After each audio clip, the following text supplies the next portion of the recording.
un breve resumen del programa que vamos a tener hoy en esta recepción, en esta ceremonia de recepción del archivo Luis Santos de la Garza.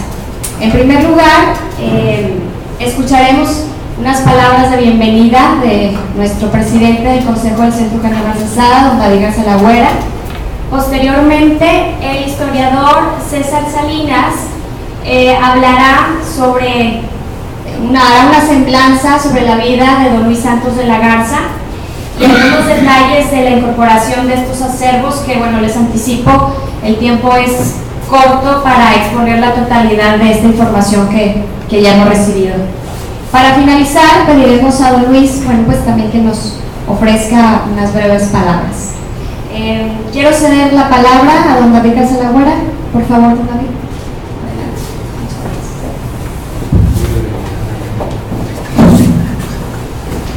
Muy buenos días, tengan todos ustedes. Bienvenidos al Centro Eugenio Garza Sada. Gracias por acompañarnos esta mañana. Desde finales del año pasado, en que recibimos esta casa restaurada, el Centro Eugenio Garza Sada fue dotado de infraestructura para la conservación y difusión de archivos, que nos ha permitido no solo conservar los acervos de Eugenio Garza Sada, sino agregar otros que complementan la historia del desarrollo económico-social ocurrido en el noreste de México desde finales del siglo XIX a finales del siglo XX. Después de ser inaugurada por la directora del Archivo General de la Nación, nuestro programa de acervos ha crecido en forma singular. Así estamos en proceso de digitalizar para recibir los archivos de Manuel Gómez Morín en lo concerniente a su rol como asesor de las empresas y contribuyente intelectual en la formación del Instituto Tecnológico de Monterrey. Recibimos también el acervo del ingeniero Miguel F. Martínez, impulsor de la educación de Nuevo León y en México. Y nos reunimos esta mañana para agradecer al licenciado Luis Santos de la Garza de habernos confiado su acervo documental y fotográfico que viene a fortalecer nuestro programa de archivos. Este recurso constituye sin duda una parte importante de la historia y concretamente el rol que Luis Santos de la Garza desempeña en los cargos de elección y al paso por las organizaciones y en todo lo que él ha desempeñado. Incluye también otro rol que don Luis ha llevado a cabo en la vida cotidiana y que es de gran trascendencia. Me refiero al de maestro, oficio que ha realizado no solo en las aulas, sino también a través de su trabajo personal, editorial. Con este recurso, el centro estará en posibilidades no solo de preservar estos documentos que son parte del trabajo que él ha desempeñado como servidor público y maestro, sino también de difundirlas de manera tal de aprovechar las lecciones que sus muchos talentos nos han dejado y que nos pueden servir para construir un mejor futuro. Quiero agradecer a nombre de nuestra institución a Luis Santos de la Garza y a su respetable familia por la confianza y generosidad de permitirnos ser custodios de esta parte de la historia. De verdad, Luis, muchas gracias.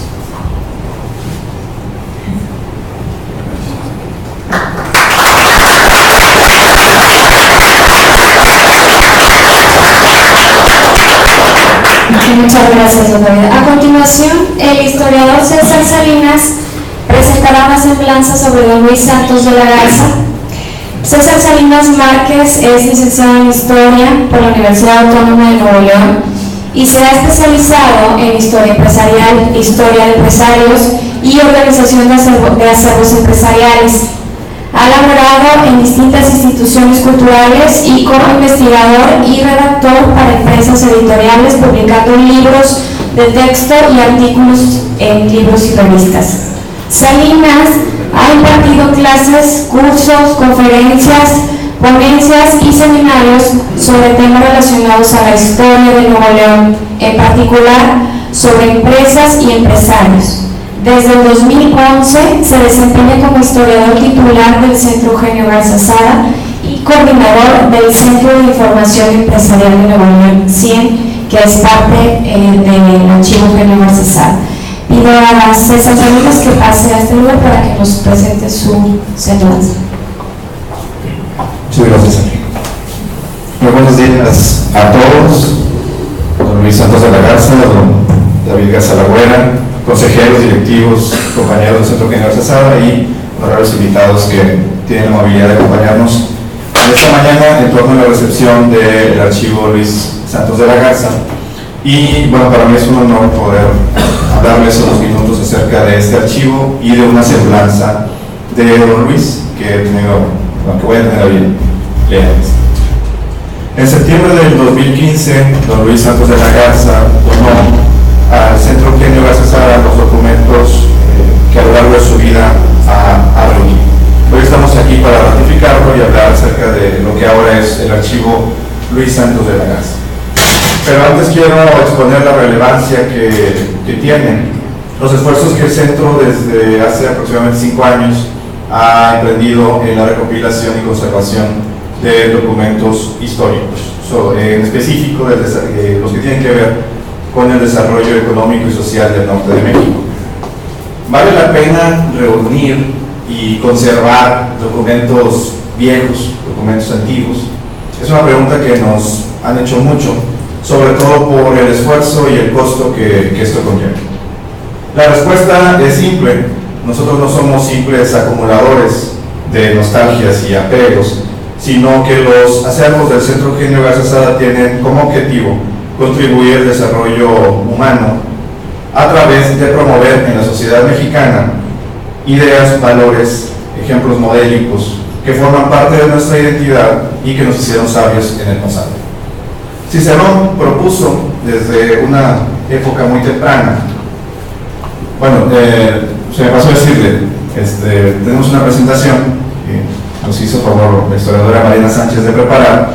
Tiene algunas fotografías que forman parte del acervo de don Luis y frases de don Luis Santos. Si usted tiene algún interés en alguna fotografía, alguna frase que se va a exponer, puede tomarle fotografía con su teléfono y su cámara, o se la puede mandar la presentación por correo electrónico.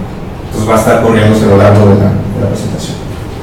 Cicerón propuso desde una temprana época que la historia era una maestra de vida, la magistra vitae, y otros que lo precedieron le reconocieron a la historia una función similar, la cual ha sido muy criticada últimamente, o en las últimas décadas. Actualmente sería difícil sostener esa tesis de la mano de los que piensan que los años solamente nos hacen más viejos, pero nunca más sabios, y que la experiencia, aún bien aprendida, nunca puede hacer que evitemos cometer los mismos o novedosos errores. Sin embargo, la historia no es una causa perdida. El ser humano es indudablemente complejo, pero gran parte de lo que es el ser humano es la formación que ha recibido a lo que ha sido expuesto. Y en esto yo creo que la historia todavía tiene mucho que decir. En mi opinión, la historia es la única herramienta por la cual un miembro de una sociedad puede acceder a los saberes o a la experiencia de sus antecesores. Refiriéndonos a Monterrey, la historia puede responder a ciertas preguntas clave. ¿Cómo crearon la industria, el comercio y los negocios? ¿En qué beneficiaron a la comunidad? ¿Qué estrategias funcionaron en el campo político y social? ¿Cómo superaron las crisis? ¿Qué valores tenían y cómo se difundieron? ¿Qué hicieron para que la sociedad fuera lo que es ahora? ¿Qué cambió y qué sigue igual? Y si quisiéramos ser subjetivos, ¿qué hicieron mal para evitarlo y qué hicieron bien para tomarlo como ejemplo? Esto no es una defensa romántica del pasado, sino un esfuerzo concienzudo, profesional, de intentar ser mejores, de no dejarnos derrotar por el pesimismo, por la desidia y ser alentados por lo que otros, nuestros antecesores, lograron o intentaron lograr. La idea no le es ajena a don Luis, pues usted mismo pronunció en un discurso en torno al 40 aniversario de la Sociedad General de Crédito S.A. que era importante poner en relieve el estilo de vida de los empresarios pioneros para las futuras generaciones. Pues resulta propicio, cito a don Luis, el presidente de ese grupo de regiomontanos destacados que ante las urgencias de su tiempo reaccionaron con valor y denuedo, que apoyados en lo único que estaba en sus manos aportar, su esfuerzo constante. Cierro cita. Y de forma más específica escribió don Luis en 1986, cito: al Monterrey de hoy se ha llegado fundamentalmente por el extraordinario esfuerzo de sus habitantes realizado en los últimos 90 años, particularmente sus valores espirituales. Cierro cita.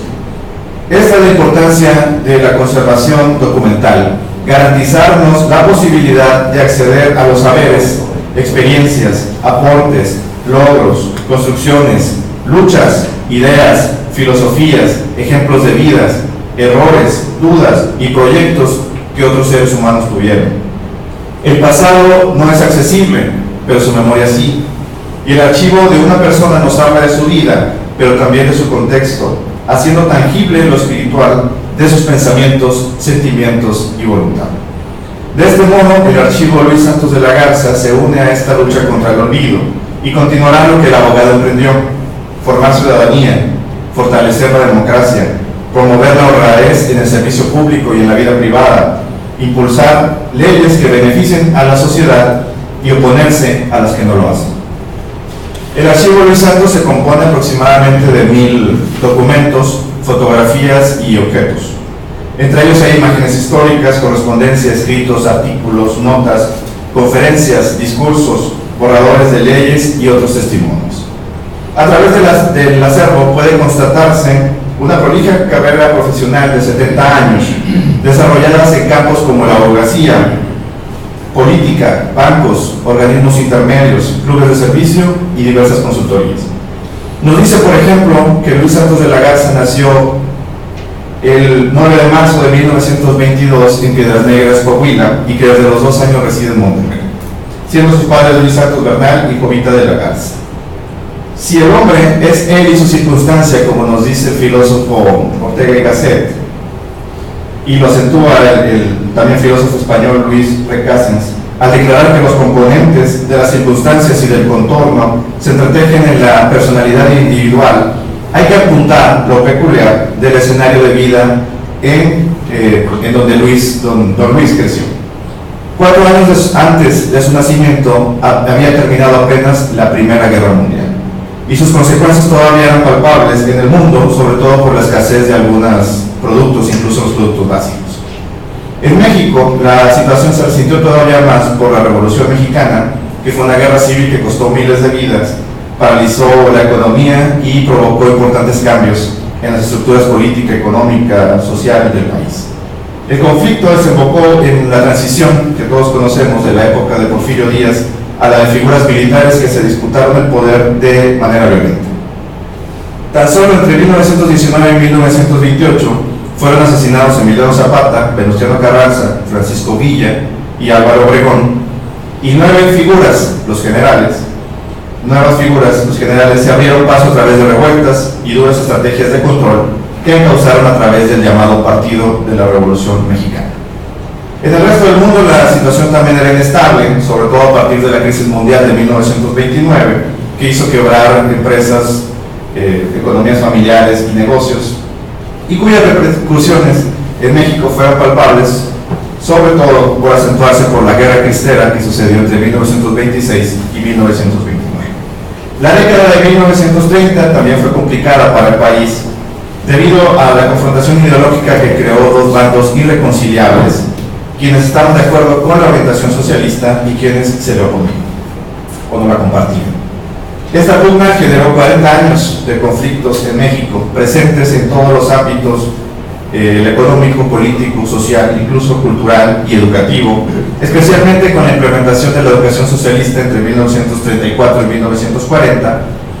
La Universidad de Nuevo León, por ejemplo, fue clausurada a tan solo un año de haber sido creada, en 1963, y entre 1934 y 1942 reabrió como una institución abiertamente socialista. En este panorama fue que Luis Santos de la Garza ingresó a la Universidad de Nuevo León, a pesar de la insistencia de su padre de que estudiara medicina, tomó la decisión de ser abogado, ingresando en 1939 a la Facultad de Derecho y Ciencias Sociales, que en ese momento se ubicaba en una casa del centro de Monterrey y tenía aproximadamente 100 alumnos matriculados.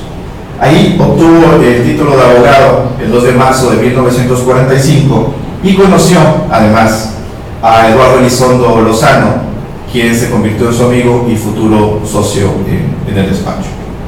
Joven inquieto, don Luis participó en un programa en la siguiente década, en el Programa Internacional de Cooperación Administrativa de los Estados Unidos, en el área de información de capitales en las ciudades de San Juan, Puerto Rico, Boston, Washington, Nueva York y Pensilvania. Una decisión de vida que tomó don Luis Santos desde su juventud fue ejercer la abogacía de manera independiente, a pesar de los ofrecimientos de trabajo que tuvo. Una carrera ininterrumpida que, por cierto, este 2015 cumplió 70 años. Lo anterior no evitó que compartiera su labor con la docencia, pues también fue maestro titular, maestro auxiliar en el Tecnológico de Monterrey, impartiendo las cátedras de Derecho Administrativo, Derecho Mercantil y Derecho Constitucional entre 1946 y 1952. Después de años de experiencia, don Luis Santos fundó en marzo de 1965 un despacho jurídico, junto con Eduardo Elizondo Lozano y otros socios, lo que lo llevaron a ejercer la abogacía en México y en el extranjero. Miembro de una generación que construía para perdurar, cabe destacar que a medio siglo de existencia, Santos Elizondo Abogados continúa en funciones, siendo una de las firmas legales más longevas y mejor posicionadas en el país.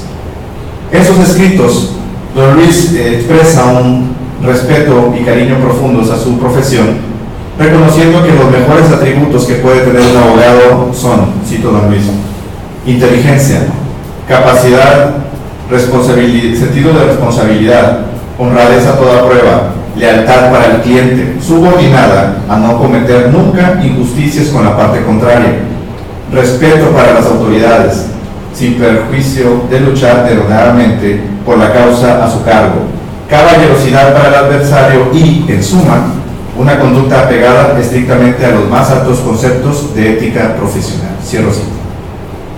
La labor de don Luis no se redujo a la de su propio negocio, sino que participó activamente en la vida política, social y económica del país.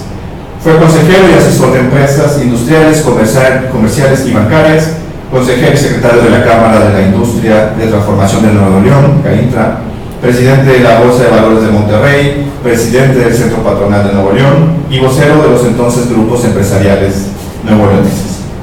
A pesar de los problemas mundiales y nacionales, Monterrey se distinguió por ser un punto de dinamismo económico encabezado por empresarios que lograron sacar adelante sus negocios.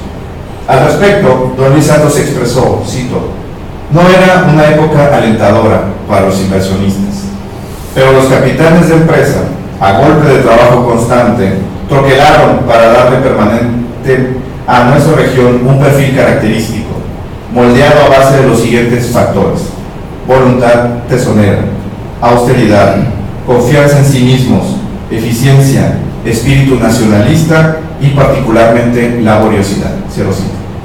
Pero la desaceleración económica a finales de los años 60 y la volatilidad social y política a nivel mundial hicieron que la relación entre el gobierno y los empresarios fuera álgida y en ocasiones de franca oposición, sobre todo a partir del asesinato de don Eugenio Garza Sada en el 73. En medio de ello, don Luis fue muchas veces la voz cantante de la iniciativa privada, encargado de dar un discurso o conferencia respecto a temas muy complejos, y hay que decirlo, también quien tuvo que asumir la responsabilidad por sus palabras y por sus posturas. En noviembre de 1973, por ejemplo, el PAN postuló a Luis J. Prieto para alcalde del municipio nuevoleonés de San Nicolás de los Garza, quien ganó la contienda. No obstante, el candidato del PRI se le dio el nombramiento de alcalde electo, por lo que don Luis intervino y en un caso sin precedentes en el país, casi inaudito para ese momento, logró que se repusiera el procedimiento de la Junta Computadora Municipal, cancelándosele la credencial extendida y otorgándosela al verdadero triunfador, el candidato del PAN. Otro episodio fue en febrero de 1976, cuando el gobierno federal calificó de traidores a la patria y malos mexicanos a los empresarios y a la comunidad de Nuevo León por la realización de un evento celebrado en Chipinque, en el municipio de San Pedro, en el que supuestamente un grupo había conspirado y llamado a la rebelión en contra del gobierno nacional. La respuesta del Ejecutivo Federal fue rápida y áspera, y como presidente del Centro Patronal de Nuevo León, don Luis Santos propuso la necesidad de expresar personalmente al presidente la inconformidad con esa actitud. La propuesta fue aprobada y el 14 de mayo del 76 una comitiva de empresarios y presidentes de cámaras de Nuevo León fue recibida en Los Pinos, donde don Luis fue el encargado de exponer el asunto ante un ejecutivo nacional que escuchó atentamente y mudó luego su actitud. Un caso más tuvo lugar en 1962. El gobierno realizó reformas a la orientación de los planes de estudio de las escuelas, sin tomar en cuenta a los padres de familia, quienes exigieron el derecho de opinar al respecto. La inflexibilidad del Estado motivó a que la oposición a la reforma se consolidara con la creación de la Unión Neoleonesa de Padres de Familia AC, en cuya constitución intervino don Luis y fue el encargado de redactar los puntos de la propuesta. 3 de ellos decían: número 1, la educación de los niños es un derecho que en forma natural corresponde a los padres de familia. No deberán implantarse o modificarse los sistemas educativos sin dar previamente a los padres de familia la oportunidad de que los conozcan y de que a través de sus órganos auténticamente representativos hagan observaciones pertinentes para que sean tomadas en cuenta. Y toda actitud oficial que contraríe nuestros postulados merecerá el repudio de los padres de familia. Si en otros campos de la actividad social mexicana se han observado actitudes de resignación o conformismo en los que atañe a la educación e información de nuestros hijos, enfáticamente declaramos que no admitiremos ni toleraremos ningún acto que pretenda desconocer el derecho de los padres a educar a los hijos. El asunto no quedó en palabras, sino que don Luis participó en la organización y, estando ahí, de la manifestación más grande que había visto Nuevo León hasta ese entonces, que fue una marcha el 2 de febrero de 1962, con la asistencia de aproximadamente 300,000 personas en el centro de Monterrey, que protestaron en contra de este cambio de planes de estudio. Los episodios mencionados revelan que la labor de don Luis Santos de la Garza no se restringió solamente a juzgados y litigios, sino que fue una participación social activa, inquieta, concienzuda, crítica, propositiva y de muchas formas combativa. Su trayectoria lo llevaría a formar parte de asociaciones como la Inter-American Bar Association, Barra Mexicana, Colegio de Abogados, Asociación Nacional de Abogados de Empresas, Sección Monterrey, Academia de Derecho Fiscal de Nuevo León y otras asociaciones civiles que ayudó a crear o que dirigió en un momento en el que las ahora llamadas organizaciones de la sociedad civil o SCs eran pioneras en el país, es decir, recién se estaban creando. Fue así como obtuvo la prima de Derecho José Alejandro de Treviño y Gutiérrez, otorgada por la Facultad de Derecho de la UANL, y la presea al Mérito Cívico, Estado de Nuevo León, en las ediciones 2003 y 2004. Pero don Luis no solamente destacó como abogado, pues también tiene una larga carrera política. Como él mismo expresó a Santiago Roel Jr., consideraba que el origen de la Revolución Mexicana de Francisco I. Madero fue la necesidad de una real democracia y de la creación de un auténtico partido político. Aunque el partido oficial aseguraba haber surgido de la revolución y representarla, al joven Santos de la Garza le pareció que no cumplían con lo que el país ameritaba, pues se requería una revolución auténtica, pero pacífica y estructural, por lo que decidió navegar a contracorriente en el escenario político del país al inscribirse en enero de 1941, con apenas 18 años, menor de edad para esa época, al recién creado Partido Acción Nacional, que tenía apenas 2 años de haber sido creado, respondiendo al llamado de quien llegó a convertirse en uno de sus amigos, Manuel Gómez Morín. El propio Luis Santos nos cuenta por qué tomó esta decisión de vida, a la que dedicaría más de 3/4 partes de su existencia. Lo cito: tomé esa decisión después de haber asistido a algunas conferencias de los fundadores del partido que surgía, no con motivo de un inmediato proceso electoral para apoyar a un candidato a presidente de la República, como solía acostumbrarse, sino con una sólida doctrina social como resultado de una responsable reflexión y análisis de un grupo irrepetible de jóvenes mexicanos idealistas, la mayor parte profesionista y en especial abogados, de origen clase media, provenientes de distintos estados de la República, cuyas características coincidentes eran la generosidad, su inteligencia y un sentido de responsabilidad social para con la patria. Todos ellos, con don Manuel Gómez Morín a la cabeza, se encargaron con su mensaje y actuación de barbechar, sembrar una semilla y fertilizar el campo cívico de México, entonces abandonado. Confieso que el mensaje que transmitían todos ellos por todos los rumbos del país no solo me interesó, sino que me sedujo. Así ingresé yo al PAN, al que lo veía como el espacio para actuar como un hombre libre. Cierro cita. Gómez Morín, ese ciudadano todavía que sigue presente, a que se refiere don Luis Santos en el libro que escribió al respecto del fundador del PAN, tuvo una importante relación con los empresarios y profesionistas de Monterrey de esa época, y su mensaje, según don Luis, caló profundo en Monterrey, formando parte esencial de su partido, como lo hiciera don Luis y otros empresarios. Desde el punto de vista de don Luis, el PAN debía limpiar la vida política, hacer que el voto se respetase e incorporar a la mujer a la lucha cívica. Nota al margen, bueno, una parte del archivo Manuel Gómez Morín vendrá también a los acervos del Centro Eugenio Garza Sada el siguiente año, complementando con este archivo. No debió ser fácil para don Luis y su generación competir contra el partido en el poder, ni dedicar tiempo y esfuerzo a contiendas desiguales en las que no solamente se debía obtener el triunfo, sino luchar para que se los reconocieran. Por ejemplo, en 1943, el abogado impugnó el cierre indebido de una casilla en el municipio neobolonés de Hidalgo, pero su alegato legal, con la Constitución en la mano, como dijo él, fue vencido por otro mucho más poderoso argumento, que fue la pistola que el representante del PRI puso sobre la urna. Terminó la discusión ahí. La desilusión ante los fraudes electorales lo llevó a pensar en ya no postular candidatos destinados a perder. Pero Gómez Morín lo amonestó diciéndole, cito, no se puede pasar del no voto al voto respetado sin pasar por el voto violado. Entonces entendió que se peleaba no por el poder, sino por el civismo y la democracia.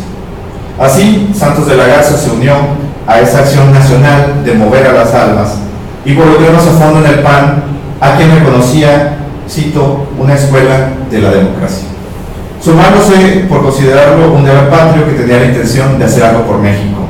Esto, por supuesto, lo llevó a ganarse y tolerar motes genéricos de conservador, reaccionario, oposicionista, o el que le acuñó cariñosamente Santiago Roel Jr., mago porfiriano con sombrero de copa. Pero con el tiempo, a pesar de esto, don Luis decidió entrarle al ruedo, como él mismo lo expresó, exponiéndose a los golpes y a las cornadas. Y ocupó algunos puestos como síndico del Ayuntamiento de San Pedro, diputado por Nuevo León, regidor por Monterrey, senador de la República, consejero nacional de Acción Nacional y asesor del Consejo Jurídico del Ejecutivo Federal. La frase del fundador del PAN sintetiza el pensamiento de quienes se acercaron a la bandera de este partido. Cito, las ideas y los valores del alma son nuestras únicas armas. No tenemos otras, pero tampoco las hay mejores. Cierro cita. Con esas armas estaba equipado don Luis Santos de la Garza, la palabra escrita, su discurso de orador, la ley y el afán de cumplirla y su voluntad, que demostró ser de una sola pieza al no ceder ante las presiones del poder, sino siendo un duro crítico del régimen y en ocasiones también un crítico de su propio partido. Al respecto, en diciembre de 1962, le escribió a Santiago Roel: es falso, cito don Luis, que yo ataque al gobierno, salvo que consideres ataque la expresión sincera y fuera de todo interés material de mi opinión sobre algunos aspectos sociales de nuestra patria. Siempre he pensado que contribuye más a la conquista del sistema democrático que nuestra Constitución establece la manifestación leal de ciertos criterios independientes, aunque discrepen de los oficiales, que adoptar una convencional actitud de mansedumbre y sumisión frente al gobierno. A mi manera personal, no definiría a don Luis como el típico partidista negado, por no decir cegado, ante la línea de las cúpulas, sino como un militante convencido de los principios del partido que ayudó a fundar y de las acciones que asumen sus correligionarios. En ese sentido, noto que tiene cierto desencanto por los aspectos actuales del PAN, pues desde 1994 se dio cuenta del surgimiento de actitudes inapropiadas de algunos miembros del organismo político que en últimas fechas constituyeron para él una franca decepción por el pragmatismo de las nuevas generaciones. Ante ello, don Luis expresa la misma postura, cito: a la patria se le defiende y se le prestigia con la verdad, cierro cita. Pero desde entonces no cubrió sus críticas al propio partido, recibiendo exhortaciones y quejas de sus propios compañeros. En julio de 1999, por ejemplo, Luis J. Prieto le escribió a don Luis, cito: mucho me han extrañado algunas actitudes que han manifestado frente al partido, que en cierta forma dejan duda de tu aceptación a las decisiones que se han tomado por la autoridad del partido y por funcionarios panistas que ejercen un cargo público. Por lo mismo, lo instaba a obedecer a las autoridades panistas y a no hacer públicas sus inconformidades, alegando que don Luis quería siempre tener la razón y era muy terco, que era una de las cosas que él decía que era normal en los abogados, excepto los abogados que están aquí, ¿no? Pueden estar aquí. La respuesta de Santos de la Garza fue contundente: tienes mucha razón. Muchas decisiones tomadas por las autoridades del PAN o por funcionarios panistas no las he aceptado porque en conciencia no las he considerado legales o correctas. Nunca he tenido vocación de someterme a autoridades, incluyendo las del partido, cuando creo que no tienen razón. Tengo mis ideas y convicciones propias y las expreso con libertad. He creído que en nuestro partido la crítica, de buena fe por supuesto, ayuda más que una interesada sumisión. Cierro cita. Como oposición también tuvo gestiones relevantes. Siendo diputado en Nuevo León, por ejemplo, impugnó la ley electoral que llamó ley fraude, que después se conoció así, expedida el 27 de mayo del 87 ante la Comisión Interamericana de Derechos Humanos. Denuncia identificada como el caso 10.180 México, logrando, con la ayuda de otros diputados del PAN, por unanimidad de la comisión se declarara el 22 de febrero de 1991 procedente la denuncia, resolviendo que dicha ley era violatoria de los derechos humanos en materia política y de la Convención Americana sobre Derechos Humanos, Pacto de San José, suscrito por México. El gobierno federal, a pesar de la renuencia, acató la recomendación de la comisión y el presidente mexicano y los 4 coordinadores de los grupos parlamentarios del Congreso de la Unión presentaron a la Cámara de Diputados una iniciativa de reformas a la Constitución mexicana que implicaron el cumplimiento de las recomendaciones de la Comisión, aprobada y publicada en el Diario Oficial el 31 de octubre de 1996, que es un libro que por cierto acaba de ser reeditado sobre este caso. Don Luis denunció abierta y constantemente los fraudes electorales del partido en el poder, atribuyendo que eran la pieza maestra en que se sustentaba el partido que gobernaba México. Criticó que el gobierno sea quien organice las elecciones, pudiendo amañar los procesos, en lugar de realizarse por organismos autónomos e independientes, haciendo propuestas al respecto que para la época resultaron innovadoras, que aún hoy se siguen planteando, 40, 50 años después. En lugar de y que los sueldos de los miembros de los ayuntamientos fueran suscritos por ellos mismos en violación de la ley. Fue también un atento observador de las negociaciones del gobierno con el EZLN, a pesar de la existencia de su partido para alejarse de esas temáticas. Incluso fue de los primeros analistas e impulsores de las candidaturas independientes desde febrero de 1996, 19 años antes de que precisamente en Nuevo León surgiera el primer gobernador independiente en México. ¿Y qué decir de la postura controversial de don Luis Santos ante el Fobaproa en 1998? Muy distinta a la defendida por el gobierno federal y la iniciativa privada. Fue un duro crítico de que el gobierno hiciera pública una deuda privada, que catalogó de ilegal e inmoral, y que en su lugar propuso que el Estado adquiriera la deuda como socio y recuperase la inversión paulatinamente. Curiosamente, tal y como lo haría una década después el presidente estadounidense Barack Obama en el rescate financiero. Sin embargo, la propuesta de Santos de la Garza fue impopular y se desestimó, no sin antes ganarle la enemistad de más de una figura de la vida política y económica del país, algunos de ellos correligionarios o clientes potenciales de su firma. Lo dicho hasta ahora es solo una muestra de la trayectoria de quien en su infancia vendía limones en el Mercado Juárez y cuyo primer empleo a los 16 años fue limpiando nueces en San Antonio, Texas, ganando $4.50, y que con el tiempo logró edificar una carrera digna de conservar. Sin duda, Santos de la Garza tiene un lugar entre los constructores de la democracia, quienes abrieron sendero al empoderamiento ciudadano. Don Luis, para finalizar, quiero agradecerle el noble gesto que tuvo de donarnos sus documentos. Debe usted estar confiado de que su legado no estará encerrado en una gaveta generando polvo, sino que estará vivo a través de los investigadores que encontrarán en él una fuente de ideas para sus artículos, libros y clases. Sus documentos forman ahora parte de la comunidad que usted ayudó a construir a lo largo de su vida y harán que el pensamiento, la voluntad y los logros de Luis Santos de la Garza sean tangibles y perdurables para las siguientes generaciones. Así sea. Gracias.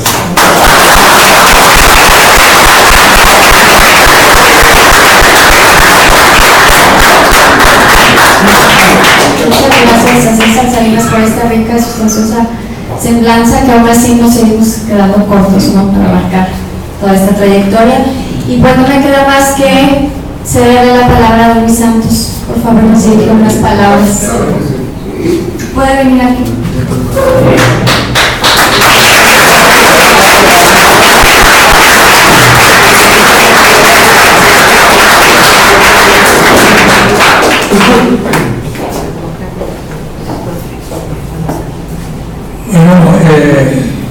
Faltan palabras para agradecer lo que he estado presenciando en las últimas semanas cuando vi hasta la hoguera y las cosas de guardia.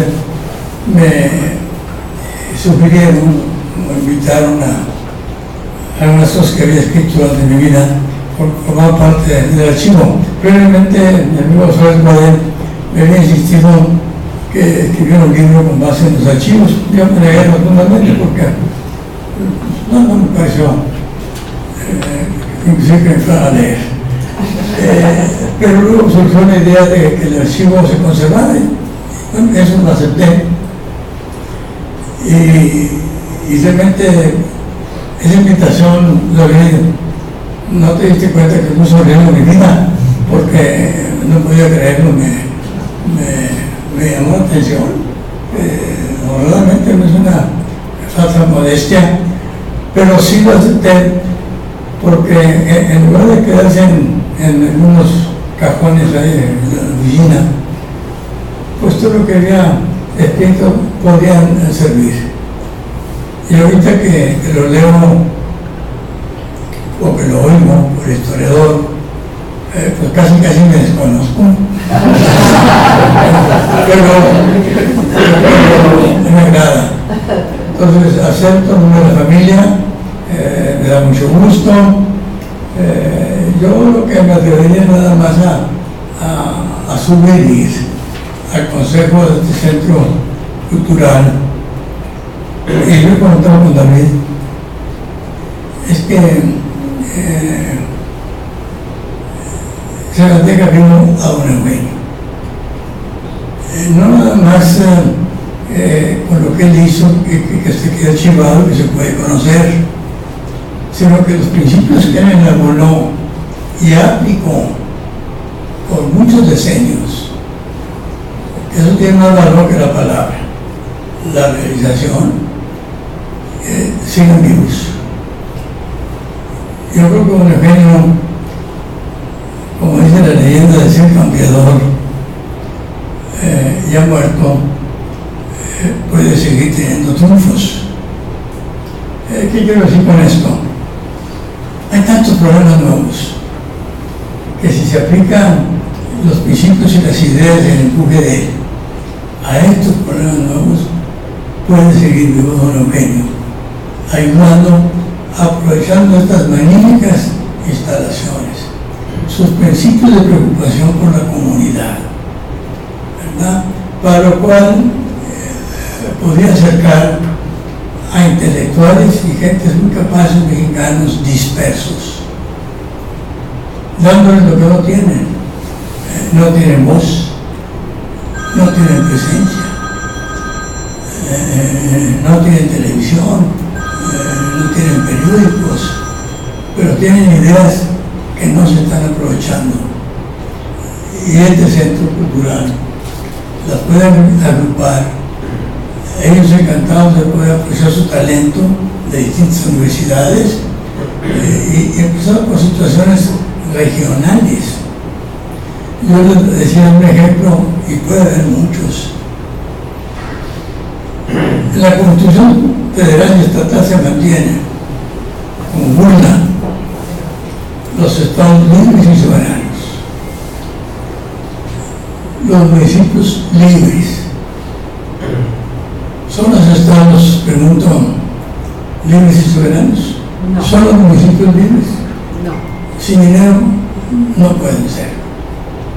O cambiamos la Constitución y lo ponemos como departamentos de un gobierno federal, o les damos recursos que indebidamente la federación sea apropiada.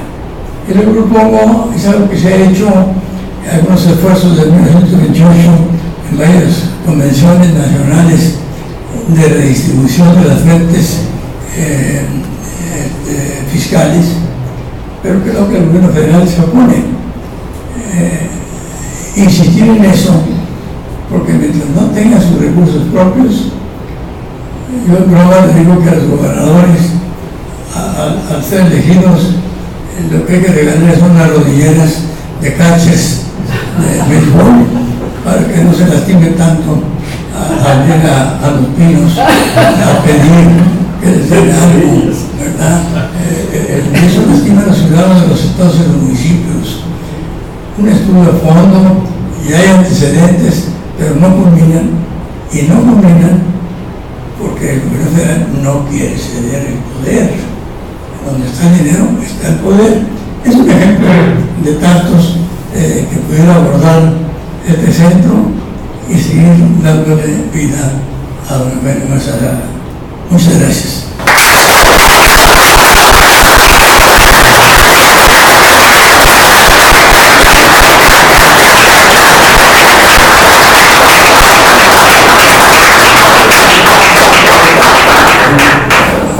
Muchas gracias, don Luis. Y bueno, para terminar con el orden del día, los invitamos a que gusten a pasar a tomar una taza de café y sobre todo a ver la exposición que hemos montado con algunas fotografías del acervo Luis Santos de la Garza que tenemos en uno de los salones del centro, y los que deseen conocer los espacios museográficos, pues es momento para aprovechar y ver la recámara de Eugenio en la biblioteca. Damos por terminado este evento. Muchas gracias por estar aquí. ¿Sí? Bueno, disculpen. Ayer recibimos una carta de otro de los invitados, que es Alejandra Gómez Morín, que envió una carta para mí, y realmente creo que el muy merecedor pues es el homenajeado el día de hoy, que es don Luis, pero le voy a pedir tú léela, ¿no? Porque bueno, tú la lees antes. Está aquí una copia para ti. Bueno, estimado David, hace unos días recibí la invitación para asistir a la ceremonia de incorporación del archivo personal de don Luis Santos de la Garza al Centro Eugenio Garza Sada el próximo 27 de noviembre. El propósito de la presente es extender al Centro Eugenio Garza Sada una felicitación a nombre del Centro Cultural Manuel Gómez Morín y el mío propio por esta afortunada adquisición. Estoy convencida de que ella representa el cumplimiento del compromiso que ustedes, como institución, se han planteado al incrementar los acervos que resguardan. Especialmente quiero señalar que esta incorporación confirma la importancia y las posibilidades que tiene el convenio de colaboración que existe entre nosotros, y estoy segura que los resultados que lograremos serán más que satisfactorios para ambos centros. Por otro lado, tengo la fortuna de conocer personalmente a don Luis Santos de la Garza. Fue Juan Manuel Gómez Morín, mi tío, quien me lo presentó hace algunos años. Posteriormente, tuve el honor de presentar su libro Semblanza de don Manuel Gómez Morín en su segunda edición. Es por esto que para mí tiene un muy especial sentido esta invitación. Sin embargo, lamento tener que informarle que me va a ser imposible asistir al evento, ya que tengo un compromiso de trabajo adquirido con anterioridad y me fue imposible cancelarlo para poder realizar el viaje a Monterrey. De antemano, le pido una disculpa y le ruego le extienda a don Luis la misma. Asimismo, exprésele mi respeto y reconocimiento por el gesto de generosidad al donar su archivo personal al Centro Eugenio Garza Sada. Reciba usted un entrañable saludo con la esperanza de poder realizar una visita al centro en un futuro próximo. Atentamente, Alejandra Gómez Morín Fuentes.